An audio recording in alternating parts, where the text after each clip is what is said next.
Kemi ndeshjen Malisheva Ballkani luajtur në mesjavë, kemi minutën 27, kemi një prekje me dorë të lojtarit numër 2 të ekipit Malishevës.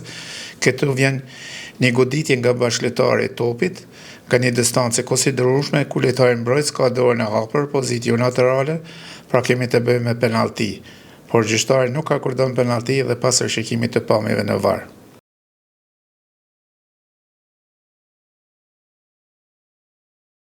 Në ndeshjen Ballkani Frizaj, kemi minutën 67, një kontakt i lehtë në lojtarin numër 9 të ekipit Ballkanit, ku lojtari mbrojtës me numër 18 të ekipit Mysafir bën një ndërhyrje në këmbën e majtë të lojtarit Ballkanit, por jo mjaftueshëm për penalti. Vendimi në fushë ka qenë penalti, por pas rishikimit të pamjeve në VAR, me të drejtë anulon vendimin në fushë pra penaltin.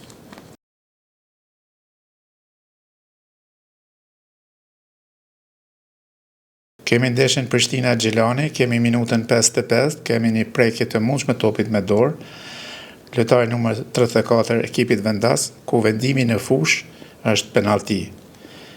Këtu kemi lojtarin mbrojtës me numër 34 është në lëvizje, dora është në pozitë natyrale, nuk është e hapur, nuk zë hapësirë, lojtari nuk e bën veten më të madh, distanca është e shkurtë kur goditet topi, lojtari është përpjekur ta largon dorën, shihet që dorën e tërheq prapa, pra topi e lyp dorën, jo dora topin. Pas rishikimit të pamjeve në VAR, me të drejtë anulohet penaltia.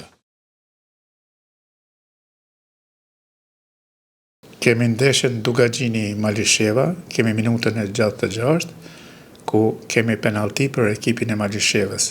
Gjatë sulmit, në drejtim të portës, kemi lojtarin sulmues të ekipit Malishevës, që godet topin, i cili e godet në dorë lojtarin vendas me numër 5, Basri, ku dora është lartë, pozitë jo natyrale, lojtari bën veten më të madh dhe ngritja e dorës zë hapësirë, pra gjyqtari Dakaj me të drejtë sinjalizon penalti, pra vendimi është marrur në fushë.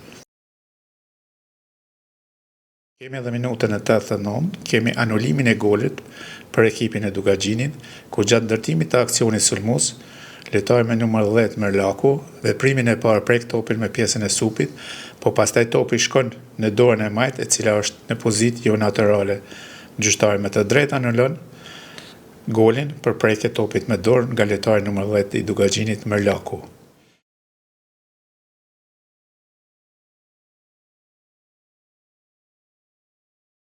Ndeshjen Prishtina Re Drenica, kemi minutën e 15, kemi një ndërhyrje të lojtarit me numër 15, që vjen i pari te topi, ku pason ndërhyrja mbrojtësit të Prishtinës së Re, i cili merr riskun ku hyn në rrugën e kundërshtarit, pra lojtarit me numër 25 të Drenicës, i cili s'ka ku ta vendos këmbën dhe aksidentalisht vendos në këmbën e djathtë të lojtarit Prishtinës së Re me numër 77. Pas rishikimit të pamjeve në VAR, mbet tek vendimi i marrur në fushë, pra karton i verdhë me të drejtë.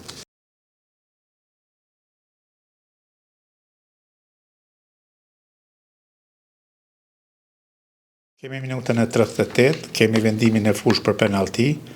Pas intervenimit të VAR-it, kemi në zonën e 16 metrës ekipi i Drenicës një luftim për top, ku mbrojtësi i Drenicës pozicionohet në rrugën e vet, ku lojtari sulmues me numër 77 i ekipit Prishtina Re tenton ta godas topin, ku topi nuk e ka në pronësi dhe është larg dhe ka kontakt në këmbën e mbrojtësit me numër 10 të Drenicës, i cili është i pozicionuar në rrugën e vet. Gjyqtari pas rishikimit të pamjeve me të drejtë anulon vendimin në fushë, penaltin. Lojari fillon me lëshimin e topit nga dora. Në ndeshjen Drita Llapi, kemi minutën e 30, një ndërhyrje të lojtarit mbrojtës të Llapit në lojtarin me numër 3 të Dritës, ku shihet qartë goditja në pjesën e gjuhit, i cila pengon lojtarin që të avancohet me top dhe të dalë në një pozitë të volitshme për të shënuar. Këtu kyçet VAR-i dhe pas rishikimit të pamjeve, me të drejtë gjyqtari Jamurataj akordon penalti.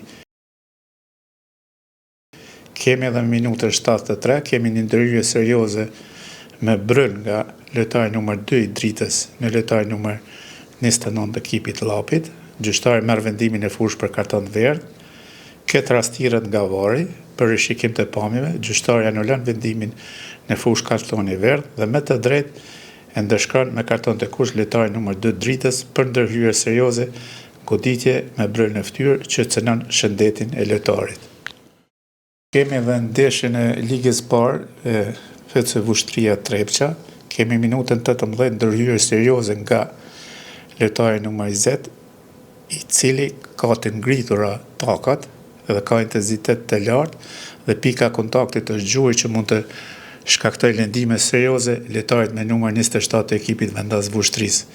Vendimin e fushë është kartoni i verdhë, por pas rishikimit të VAR-it dhe të pamjeve që i kanë afruar, anulon kartonin e verdhë, pra vendimin e fushë dhe ndeshkon me karton të kuq për ndërhyrje serioze që cënon shëndetin e lojtarit, ku shihet që është këmba e lojtarit ku është bërë ndërhyrje është këmbë mbështetëse, pra është rrezikshme që mund të thyhet lehtë.